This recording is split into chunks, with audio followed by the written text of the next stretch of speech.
Welcome to Mangamma పల్లెటూరు ముచ్చట్లు. మనవరాలు పెద్ద మనిషి అయితే పార్ట్ 3 వీడియో ఈరోజు చూడండి ఎంత బాగుందో. హాయ్ దోస్తులు, ఎట్లున్నారు? మంచిగా ఉన్నారా? ఈరోజు మనం మంగమ్మ మనవరాలు పెద్ద మనిషి అయితే దావత్తు ఎట్లా ఇస్తుంది అనేది పార్ట్ 2 చేశాం కదా. ఇప్పుడు పార్ట్ 3 చేస్తున్నాం చూడండి. కామెడీగా బాగుంటుంది ఇది. చూసి ఎక్కడి నుంచి చేస్తున్నారు, ఏ ఊరి నుంచి చేస్తున్నారని కన్నేసి కామెంట్ చేయండి ఫ్రెండ్స్. కొంచెం మాకు మీ సపోర్ట్ ఎంతో ముఖ్యము. లేట్ చేయకుండా వీడియోలోకి వెళ్ళిపోదాం పదండి మనము. అబ్బబ్బబ్బా, ఇదేం పిల్ల, ఏం కథ, ఏం పెద్ద మనిషి ఏం కథ. కానీ ఈ బెడ్ నాకు నిద్ర పట్టి సావట్లేదబ్బా. ఆడిద ఊరికడ బయట వేసుకుని ఆరు బయట పండుకునేటోళ్ళము.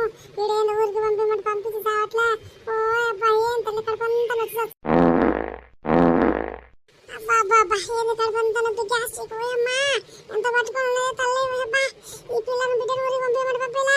అమ్మా సునీత, ఇట్లా తల్లి ఆడుండవరా? అమ్మా ఏదో కూర్చున్న లేకపోతుంది దీంతో. ఏం పెట్టి పాయి చేసిరు తల్లి, ఇట్లా ఏందమ్మా, ఏందమ్మా ఇంత కంపోస్తుంది? అబ్బా అబ్బా, ఈ రూమ్ లో ఏమైనా చచ్చిపోయినా ఏంది? అబ్బా అబ్బా, మురుగు వాసన వస్తుంది. అబ్బా అబ్బా, చండాలంగా వస్తుంది. ఏందమ్మా, ఏం జరిగింది నీకు? రాట్లే? అదేంది బిడ్డ, ఏంది అదా? గ్యాస్ట్రిక్ బాగా కడుపు ఉబ్బరమైంది.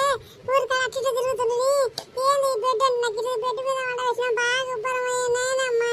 గ్యాస్ట్రిక్ ప్రాబ్లం ఉండాలి, అటు వచ్చేసింది. అందుకనే ఊరికన్నా పంపి రెండు బెడ్ మీద పండుకోలేదని చెప్పినానే. చెప్తే ఇనవాయే. ఓయమ్మ, గ్యాస్ట్రిక్ వచ్చి పాడైతుంది. అబ్బా, ఏమొచ్చి పాడైతుంది? అదేనమ్మా, దానికి తల్లి నేను చెప్పేది నీకు ఇప్పుడు దాకా. అబ్బా అబ్బా, అదేనా వాసన? సరే అమ్మా, ఎంత కంపు కొడుతుంది. ఒకరు వాకింగ్ అయినా చేయొచ్చు కదా లేచి మంచంలోంచి. అట్నే పడుకోకుంటే పిల్ల కాడ పడుకుంటా అంటవే. ఇది ఎప్పుడు అలవాటు చేసుకుంటా వీటికి వస్తే? ఏందమ్మా ఇట్లా బిత్తుతున్నావు నువ్వు?